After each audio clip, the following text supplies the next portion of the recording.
hein, c'est un très beau livre hein, à relire, parce que vous allez voir que si vous l'avez lu à l'école, vous n'allez pas du tout le comprendre de la même manière maintenant que vous êtes adulte. Hein, c'est très profond comme écrit.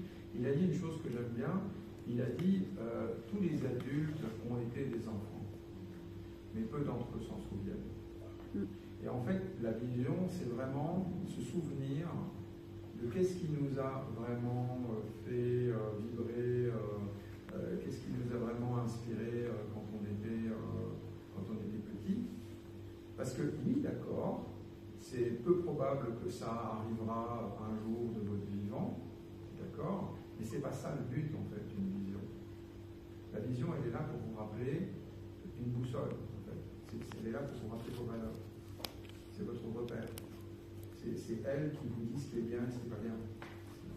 Donc elle n'a pas pour but, si vous voulez, d'être réalisée. Elle a pour but de vous inspirer. Et l'inspiration, c'est utile. Parce que l'inspiration, ça vous permet d'avancer. L'inspiration, ça vous permet, quand vous êtes perdu, quand vous êtes déprimé, quand vous ne savez plus où vous en êtes, c'est de vous rapprocher à quelque chose. D'accord? C'est à ça que ça sert la vision. D'accord? Ça sert à ne pas vous perdre dans la vie. Voilà. Et encore une fois, je reviens sur le fait d'être manipulé. D'accord? On est dans des environnements qui sont de plus en plus... on est dans des environnements d'influence. D'accord? En permanence, nous sommes des cibles, nous sommes des enjeux des médias, du marketing, on est comme ça, nous des proies. Hein, donc, tout le monde essaye de nous influencer dans le travail, nos proches, etc. Comment est-ce qu'on fait pour se forger un système immunitaire par rapport à tout ça?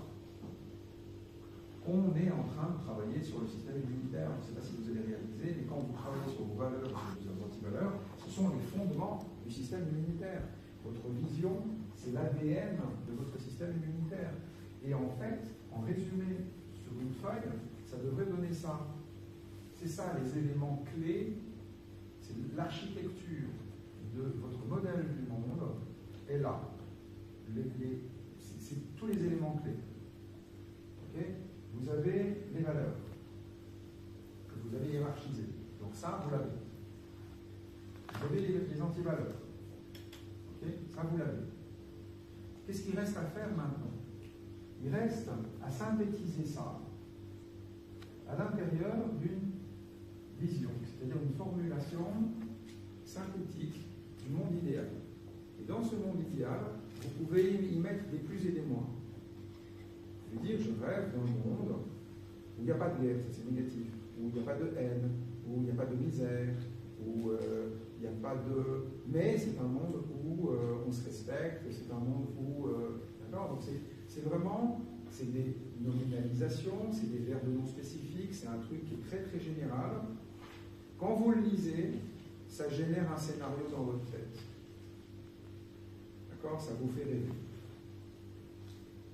Et ça vous fait réagir émotionnellement. Parce que quand vous lisez ça, ça vous laisse pas indifférent. Ce petit texte de 3-4 lignes, 5 lignes, il synthétise ça. C'est comme un petit poème, c'est comme un... Vous voyez ce que je veux dire?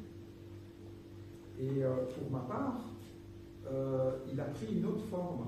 Au début, moi, je l'avais écrit, et il y a un moment où ça s'est transformé en film. Et du coup, le texte, je l'ai oublié. Par contre, le film, il est comme ça. Et c'est toujours la même séquence. C'est comme si, en fait, c'était devenu une métaphore. Et à l'intérieur de ce...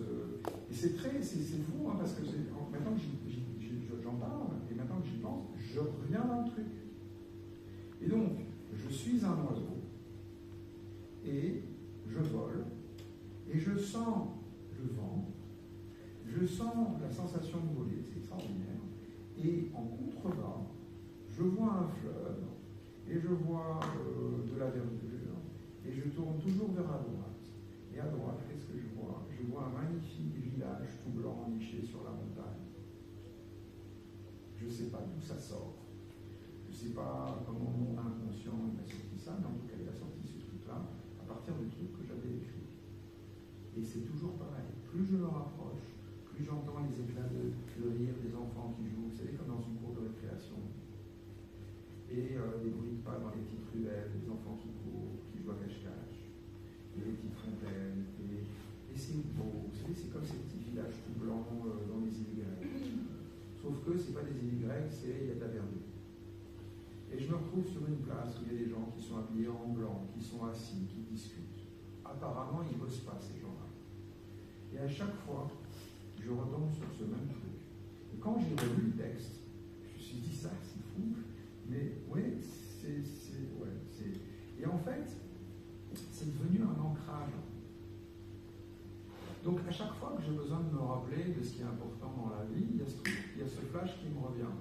Ça dure quelques secondes, 15, 30 secondes, mais émotionnellement, c'est intense.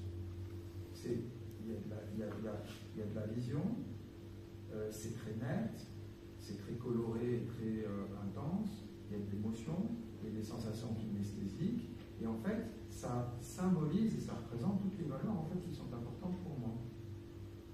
C'est ça ma vision. J'imagine un monde où les êtres humains sont en équilibre, et en plus c'est beau. Il y a des enfants qui jouent, qui rigolent, il y a des adultes qui sont là, qui sont habillés en blanc et qui discutent les uns avec les autres. Je ne sais pas pourquoi j'ai imaginé ça, mais en tout cas c'est cohérent par rapport à ma vision. Je sais que probablement je ne vivrai jamais dans une société comme ça de mon vivant. Cependant,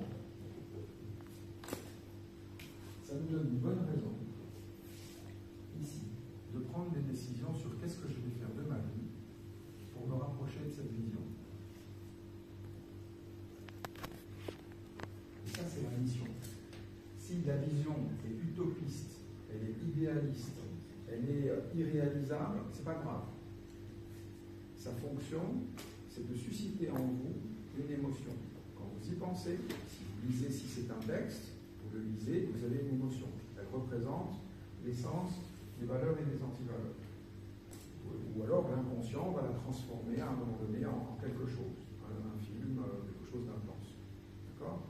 Et à partir de là, qu'est-ce que vous décidez de faire?